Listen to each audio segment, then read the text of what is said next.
And what's up, everybody? We're live right here tonight on the PWP Nation YouTube channel. Once again, I am Jay, your host. Please make sure you hit that subscribe button and that like button below. I've got a very special guest today from the world of reality television, the host of the Champ and the Tramp podcast. I've got Roger Mathews with me. What's up, Roger? What's up, buddy? What's going on? I'm half of the host.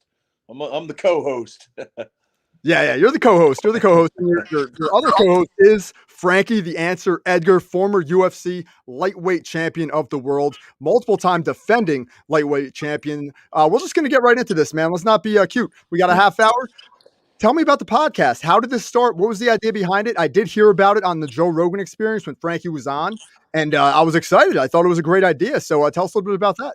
Yeah, man. So, for what Frankie is in the ring, I don't know where you went.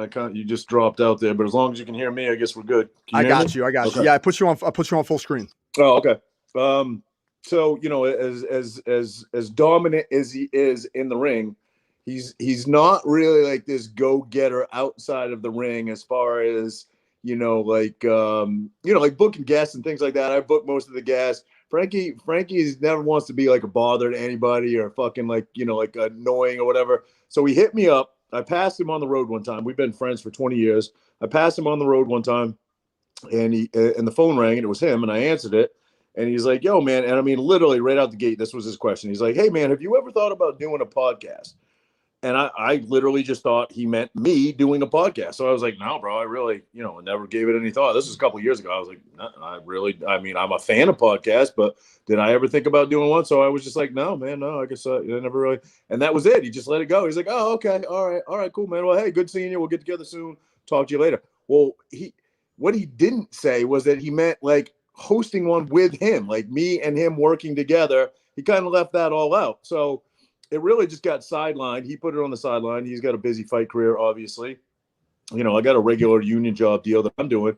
And then like a year went by, and Chris Ligori, who's also fought in the UFC, who's, Frankie's longtime training partner and one of his best friends, DMs me one time. He's like, "Yo, bro, you and Frankie should really do a podcast together. You guys would be great. You come from two different backgrounds. You're both, outspoken and knowledgeable about certain things. You just be a good match together." So I was like, "Holy shit, is that what he meant when he called me a year ago?" So I picked up the phone. I called him. He's like, "Yeah, you dumb fuck. That's what I meant." I was like, "Bro, we just wasted a year. Like, we wasted a year. We could have been doing this." So, we actually had an interview with Melka Sports, big, endorsement company here in that endorses. I shouldn't say endorse, that represents a lot of pro athletes. They're in Jersey City. We had an interview with them. We considered doing it with them for a while. They have their own, setup. They have their own podcast room, everything. It would have been really nice to do that, because it's basically like you just show up every week and you drop your podcast and you go home. You know what I mean? But it's all the way in Jersey City. We still have a great relationship with Melka Sports. Actually, we're on their network as well. But we just decided to do it on our own. Frankie's his schedule is crazy. My schedule is crazy. We both got kids. We didn't want to drive to Jersey City once or twice a week. So we built the podcast room in his basement, man. And it's been, I think we're on episode like number 70 now. It's been over a year, and yeah, we're grinding away, man. So it's been cool. And, I don't know that we have any illusions of grandeur of becoming the Joe Rogan show or anything like that, but it's our bro out session, bro. We get together one day a week. We get to hang out in his basement, have a drink or two if we want, chill. We get some really cool guests on, and it's just our bro out session. And, if people come along for the ride and subscribe, which they have been, we thank everybody for the support and the subscribers.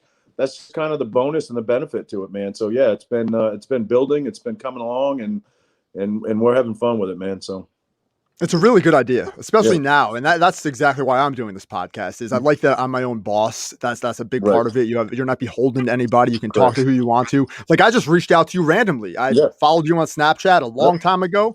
My fiance and I, my wife and I, we had watched all the shows, the Jersey Shore shows, all the way into your other spin-off reality shows and whatnot. So we know the whole saga. And I was always on your side. Like, I was that guy who was always on your side, always on the side of the guys in the house, all that stuff. So Tell me a little bit about being a reality TV show star. I mean, that's something that's kind of lightning in a bottle, once in a lifetime experience that very small percentage of the population really do get to experience. So tell me a little bit about that. Yeah, man, I would never classify myself as that, and I don't mean any disrespect to anybody that does reality TV, but I mean, I'm a realist, man. I tell it like it is. I'm a humble guy. I was the boyfriend of a reality star. That's what I was. I was never. Well, I mean, we did get a spinoff show and that, but as far as Jersey Shore goes, I was just a boyfriend. I was a weekend warrior. I was there on the weekends, but I did get to see a lot of the complexities of what happened in that house and how production works and all that. And it's I think I look like a Guido, like a Jim Jersey guy, but I'm not, man. I'm from Maine. I was a redneck hillbilly kid from a tiny little town called Cherryfield, Maine. It has about maybe 900 people in the whole town. I went to a high school that had 7 different towns that went to one high school, and I only had 350 kids in my whole school. So that's my background. And then I moved to Jersey. Long story short, my mother's actually from Glen Rock, which is, North Jersey. Met my dad in Connecticut. They worked together, moved to Maine. They were married 25 years and then separated when I was like 17, 18. So when I was like 22 years old, I came down here to visit my sister, and she had just had a baby. I wanted to meet my niece. So I came down here from this little town in Cherryfield, Maine, and I saw it was the middle of the summer. It was like July, August. Saw Seaside. My sister took me to Philly. We went to Manhattan one day. Like, I was like, I am not going back to that little ass town. So, I joined a gym, bought some guinea teas, put on some weight, and yeah, man, before I knew it, I was on a fucking reality TV show, and not anything I would have ever tried out for. Probably not anything that my personality was even hardwired for. I would have been a poor choice for that show if they picked me for it. But it happened naturally. It really did. It just happened organically. It was about 8 or 9 years of my life, and obviously Jenny and I aren't together anymore, but we're forever, co-parenting, and we'll have to be connected forever for that. And she's still doing the show, and my hat's off to them for that. That's really saying something that 10. I guess it's like 11 years later at this point, they're still filming that show, and good for them. I don't have any animosity towards anybody in that show. And yeah, it's, I think your question was, tell you what it was like. It was such a whirlwind and so much packed in and just so fast paced and so fast moving. It's hard to describe, man, because it's not just like if I was going to describe just doing the show, it's like organized chaos and every day is crazy. And but it's more than that. It's like when the show ends, you film for like 2 months or whatever, and then the show ends, and then the life outside of the show is just as fucking crazy. I mean, especially back in the beginning when they were like super, super mega stars. You're like getting on an airplane. Like, I remember one time we flew for like club appearances and stuff like that, like booked appearances. Remember one time we flew from Long Island to Boston, got picked up by like a limo service. She did, I was just I was the boyfriend, I tagged along, but I was kind of her security too. But Totally. she did a club appearance in Connecticut, I believe. Left the club appearance, drove right back to Boston Airport, got on a plane, flew to Texas, did a daytime appearance there for like a car show or something. We met the guys from whatever that show is, Antique Archaeology or whatever, Mike and Frank. But anyway, I remember them being there. Flew from Texas to Vegas, did a club appearance there, and then flew back to New York. And I was at work on Monday morning. This was like Friday to Monday. We were in like 3 different time zones and 4 different states, and it was crazy, man. It was crazy. I'm glad those days were. Honestly, I couldn't do it now. I mean, I could not push that pace now. I'm in my mid 40s. I got 2 kids. I like being in bed by 10 o'clock at night. But yeah, man, it's definitely an experience. I have no regrets. I mean, it was a lot of fun. But very, very fast paced. I feel like our relationship was, even though it lasted only like 10 years, I felt like I feel like it was more than most people did in 40 years together, you know? So Totally. Yeah. And it's all documented. And that's got to be kind of cool because for better or for worse, all of that is on film. All of this. And I know MTV likely edits the hell out of that content, correct? Can you confirm that? I mean, I'm sure that happens all over television, but MTV, I've noticed from watching that show, I've seen every episode probably multiple times because she loves it and we binge watch stuff. So I've noticed some edits in that show that just seem like they weren't unfair, or even just watching it from a complete outsider perspective seems like they frame things a certain way to get the viewer to react the way they want them to react and not the way they should naturally react. Does that make sense? Hey man, I'm not here to shit on anybody. I'm not shitting on MTV. I'm not shitting on, 495, the production company. All that negativity is far in the past. But what I will say is nobody's going to tune in to watch a boring show, and they're really good at what they do. The production companies, right. I mean, they're really good at what they do. I mean, they're just very good at what they do. And everybody wants to watch a train wreck. So if it was 7 people living in a house that got along, spectacular every day, holding hands, skipping down the beach together, nobody's watching that. You know what I mean? So they know how to create scenarios, and they know how to, cast dynamic talent that all have, these eclectic personalities and put them in a house together, and you're going to get fireworks. And that's exactly what they got. They got a crazy show out of it, when kids come into play and you have children, that's where things kind of changed a little bit for me. But back then it was a lot of fun. It was crazy. I mean, I remember walking out of that house many Sunday mornings because I wasn't allowed to stay. I was just the boyfriend. So, you had to be out there at a certain point after going out for Friday night, Saturday night. They had all their interviews and stuff to do. So you had to be out by a certain time. But I remember walking out of that house at, I don't know, let's say it's 10 o'clock in the morning, and just looking across the street and seeing just a sea of people, just thousands of people just standing there all day, just they're fans. It was crazy. It was a crazy time in my life. No regrets.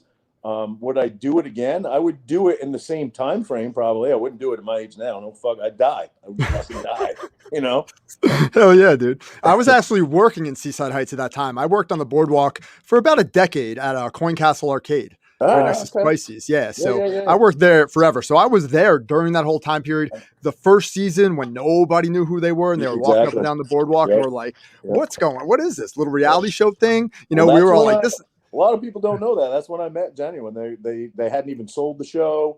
She didn't, she wasn't famous yet at all. The show had never made TV. They were just filming it as like a show to try to sell to networks, and then they ended up obviously selling it to MTV, and it turned into a crazy huge success. But I met her well before it was ever a success or anything like that. And we had our time together, man, and I got no regrets. It was all good. We got 2 beautiful children out of it. So hell yeah, that's amazing, dude. That's amazing. And like I said, documented, it's there forever. Now I want to pivot for good or for bad. Some of that exactly. There's a little of both in there, both on all sides. Everybody on that show has a little bit of crazy going on. I think that goes without saying. I want to pivot back to MMA for a minute because I did watch your episode of Champ and the Tramp, and I have so much I have a problem saying that because I'm so used to saying like Fighter and the Kid, like King and the Sting, and now Champ and the Tramp. It's kind of a tongue twister, but Champ and the Tramp. And I want to pivot to this because I saw you discuss this loss that Frankie had, and I watched it live,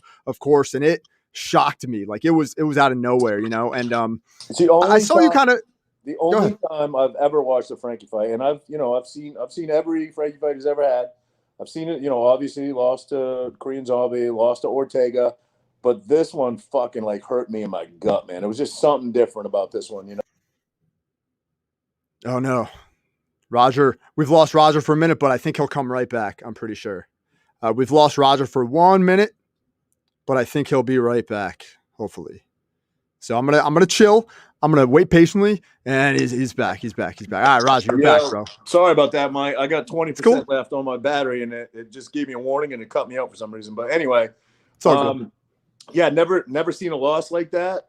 It really hurt me. I was supposed to go out with friends and watch it, and I thank God I wasn't out because I would have just made it worse. I was just at home with my kids, and my best friend Jesse was here, and he's good friends with Frankie as well, and we both had the same reaction, man. We just sunk down, and not because like fighters don't lose, like we get it, obviously that was a devastating, horrible way to lose, but because I know what it does to him, my heart sank because I know how that will mess with him emotionally, and I just felt bad for him. I mean, it was a tough way to lose. It was, I don't want to say, and even Frankie in the interview I did with him, he will be the first to say, man, there's no such thing as a lucky punch or a lucky knee.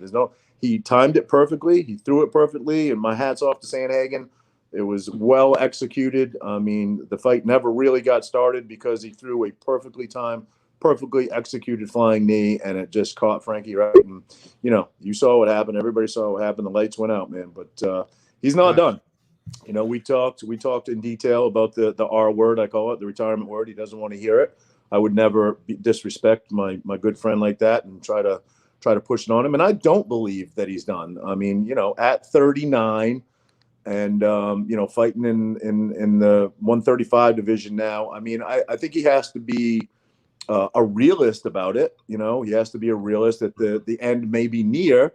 But, he said it best. I can't go out like that, man. There's no way I can go out like that and that be my last performance and people remember me for that. So, I don't think you've seen the last or the best of Frankie Edgar, because he's just not going to let that be his defining moment. So, yeah. Yeah, I don't think so either. And that's the first thing that I thought after that fight was over, is I was like, he can't go out like that. Like, I don't think he's going to go out. Like, I just didn't think he would want to go out like that, and like you said, perfectly timed knee right to the face. Sandhagen's an absolute he's a beast. Yes. Like, he is a savage. So that it's also very impressive that Frankie has been able to fight at the level he's fighting for this long into his career, because that's a rare thing, especially with some points you made on that podcast that he has been involved with the most strikes, I think some kind of statistic like that, taking the most or the most thrown against him. And he'll be quick to point out that I misspoke. I said the holds the record for the second most contact strikes, leg, kicks, punches, whatever, and it's not actual contact, it's thrown punches. But if you correlate those numbers, and if someone throws 5,000 punches and kicks at you and you're second in the list for most, it would make sense that some of those are getting through and your stats are going to be pretty high for also landed, So yeah, totally. And I'm going to grab a charger real quick so I don't die while I'm all good. All good, man. This is very low key and it's all good, man. I love doing this, bro. I really appreciate this. So here's one other point I wanted to make about Frankie Edgar's fight a couple weeks ago, is that we didn't even get to see anything from Frankie Edgar in that fight, really. We saw him throw. We saw the footwork was there. The movement was there like usual. I mean, Daniel Cormier pointed it out. The strikes were there, threw a couple combinations, didn't really get too much off, didn't have an opportunity to. Right. What do you think is next? Did he call anyone out? Is there anybody he wants to specifically fight, or is he just ready to go with whatever the UFC throws in front of him? I'm sure there's going to be a suspension that'll be probably for, a number of months, 4 6 months, who knows? But who do you think's next for him? Honestly, I really don't know. We talked about that a little bit. He's in Frankie's not your typical fighter that talks shit. He's not a shit talker, which is why I respect him a lot. I think a lot of people respect him. He's not a big, doesn't call out people's names, and, which sometimes I think that works in favor of fighters. I think guys, can write their own paycheck some days if they're really good at that. But he's like, bro, I've been doing this for 13 years. If I start being that guy now, everybody's going to know it's fake. Like, why would I be that guy? That's not me. So he really listens to his management team. He's got a great management team, and they tell him who they want to pair him with. And if it makes sense, he's into it. He's always down to fight whoever is. But he's in a unique position too with that 135 division where, two of his teammates, two of his good friends are also in that weight class. And that was one of the hard hitting questions I had to ask him was, what if Sean Selby says, you got to fight Marlon Morales, or you got to fight Cody, or, he said, I'm in a position where I've been doing this long enough where I don't have to fight those guys. I won't fight my teammates. I just won't fight them. So those are two guys I can tell you that he's not going to fight: Marlon Morales and Cody Garbrandt. Well, that's some great news, because that is that I think that might be breaking news. I haven't heard that, and I think that's pretty crazy, because I've always envisioned a Cody Garbrandt and Frankie Edgar fight, but I would love to see it personally, and I know Cody, and Cody's a great dude. I love Cody, but fighting's fighting, man. Sometimes that has to happen. It's it's just the way it is. I mean, it just happened with Usman. Usman just Usman and Burns. Just same thing just happened. That was a great fight. I mean, the fans would have got robbed of that fight if they refused to fight each other, but I just know Frankie's not going to do it. He doesn't need to do it. I'm not sure who is next. Obviously, he's going to fight his way back up that ladder a little bit. I don't want to sit here and tell people what only Frankie knows what he's going to do. I just know that I've asked him some of these questions already so I can answer them, Of course, of course. Now let me pivot for a minute to bodybuilding, because I believe the first time I ever saw you was in the gym at LA Fitness, and you're an imposing gentleman. You're what? Are you 6'5"? What are you? 6'3", 6'5", 6'4"? 6'4". 6'4". Okay, so I was close. And what do you weigh? About 250? Now I'm about probably. I'm trying to be on the downward. My comfortable weight where I feel comfortable is 240. But I've been 250 for a number of months now. I'm probably like 246 right now, something like that. Yeah. Damn. So I was a bodybuilder for a hot minute in my mid-20s. I was really into it. I was focused. I was eating constantly. I'm naturally like a 185-pound guy. Yep. But I was able to blow up to about 235, and it felt good, man. I was big, dude. I was big. I'll send you pictures. I was huge. And I got away from that at a certain point because I started getting injured. Yep. And that was just killing all my progress, because when you get injured, you have to stop working out or you're going to continue to hurt yourself. And then I started to realize, wait, maybe I'm getting into my 30s now, or getting into my mid 30s. Maybe it's time to start eating a little bit healthier and not pumping my body full of all this stuff and kind of scaling it back a little bit. So I want you to talk a little bit about your life with bodybuilding and tell everybody some like real life practical advice to get started if they haven't. Yeah, I mean, I'm not what I would call a bodybuilder. I would never get up and do like a pro show or anything like that. Let's be honest, Roger. Let's be honest. You are gigantic, dude. I've seen you in the gym work out, man. I've seen you work out. You're an imposing guy. You're gigantic. Like, so I would say you're not a professional bodybuilder, but you're definitely a bodybuilder without a doubt, dude. Yeah. Well, I'm also 45 now. I don't go as hard as I used to. My mid 30s were kind of my hard days. I was going. We had a crew in the gym. There was 3 of us that worked out together that we were the biggest guys in the gym. We just tried to see how much weight we could push with everything. And I'm not that guy anymore. I work out by myself now just because it's more conducive to being a dad and having to be home at certain times for my kids. But I just don't want to become a fat slob, really. I'm just trying to, stay somewhat in shape and keep, what size I work so hard to get. But advice for people, for somebody new that might want to get into it. I guess my best advice is it don't happen overnight. It's a lifestyle. You have to make it a lifestyle. Like, you got to show up to that gym every day. I see so many people that, join a gym. And the reason I joined a gym, I mean, I just tell it like it is. I was, skinny kid from Maine. I was 6'4", maybe 190 pounds or something like that when I moved here. And insecurities, man. I was insecure about how I looked.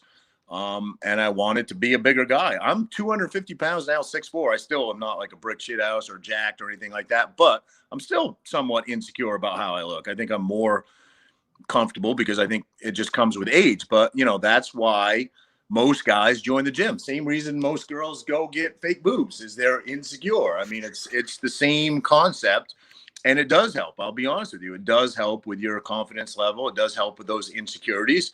I think also maturity helps an incredible amount with that. But that's why I joined. I put on 50 pounds in a gym, but it didn't happen overnight. That's, I guess, if I could give any advice, it's consistency, man. Just like the podcast room. Frankie and I say we're just going to keep showing up every week.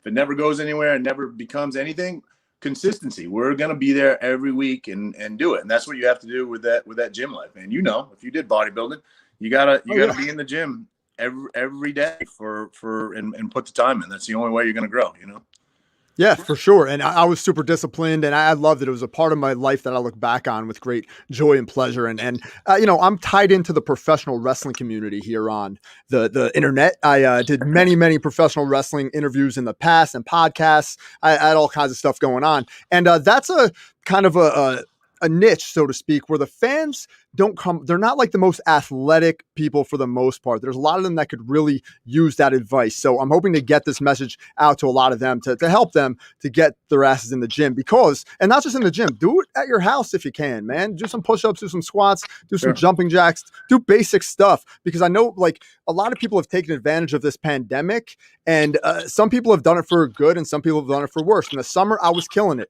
In the winter, it sucks. I'm stuck inside. Right. You don't want to really work out in your home gym all the time. It gets boring. Right. So that's just to kind of put the cherry on top of that. Now we got about 5. Go ahead. The crazy part about that, though, you mentioned pandemic. I mean, we are in a health crisis, and the best thing you can do right now is stay healthy. And part of that is the gym, obviously, but, you know, also living a healthy lifestyle, eating healthy. You know, the older I get, the more your metabolism slows down, the easier it is for me to put on weight and get a gut and stuff. Bodies are really made in the kitchen, man. You know, it took me a long time to learn that. And I've never done a diet in my life, never, ever done a quote unquote diet, keto, never did that. But it's common sense, man. I don't, you know, you get out what you put in. I don't, you know, I might have I just learned this from Mike Dolce. Don't call it a cheat meal because it's got a negative connotation. You can have an earned meal. And I like how he said that. We just had Mike Dolce on the show. I've earned many meals, you know what I mean? But as a general rule, I don't try to put shit in my body because, you know, it's, I don't want to be a slob, you know? Yeah, and I think that should be talked about more. I don't know why the mainstream media doesn't talk about that when they talk about the health crisis that's going on. Yeah. Talk about people taking their vitamins, man, you know, meditating a little bit, breathing exercises, simple stuff like that to get your mind and your body and your soul all connected. I'm a little bit into spirituality, meditation. I think is a huge help to just stay focused and disciplined. And that's what you need. You need discipline. Could not agree more. Could not agree more. Man. Yeah. All right, so we got about, you know, a couple minutes left. I'd like you to wrap it up and give any kind of message out there to the world. Plug whatever you want. I really appreciate you doing this show. You're probably my highest profile guest to date, and I'm super grateful for that. So thank you so much. But please, man, give any kind of shout outs you want to, or you know, plug whatever you want. Yeah, man. No, you know, if you guys want to check out me and Frankie, you can find us on any podcast format. We're pretty much on all of them at this point. We're also on YouTube. We have in studio camera that catches everything. Find us on YouTube under the same name, Champ and the Tramp, not the Champ and the Tramp, just Champ and the Tramp. Check us out weekly. Like I said, I think we got like 70 episodes out, something like that. But you know, advice for people as a guy that's been through it, seen good, bad, the ugly, been loved, been hated, been all that. Yep. In the public view, again, once again, dude, it's a once in a life. Yeah. This is winning a lottery ticket, bro. I'm sure those MTV paychecks were pretty damn nice. Am I not? Am I wrong? No, you know? Absolutely. And they're going to put my kids through a great college. So hell yeah. Do I regret it? No, you know, but you know, I would say my advice to people would be, you know, perception. It's everything is how you view it. You know, if you're in a really bad, negative, shitty situation, which I've been in, change your perception, change your point of view, change how you look at things. There's always something, you know, there's always something positive to hang on to. There's always something to live for. There's always something. And I think that needs to be said more in this time we're living in where, you know, depression is running rampant and people are stuck inside and, you know, suicide rates are going through the roof and everything else. Perception, man, just view it through a new kaleidoscope if the one you're looking through is not giving you the point of view you want, and if it's not, change your life, you know, do something different, you know. Yeah, I love that, man. That was great. Thank you so much for doing this once again, Roger. You can catch Champ and the Tramp podcast everywhere, especially YouTube. Check it out. Make sure you subscribe, like, and share their videos. Roger, thanks, man. I'll talk to you later. Thanks for having me on, brother. Peace, brother. Take care, bro. Later.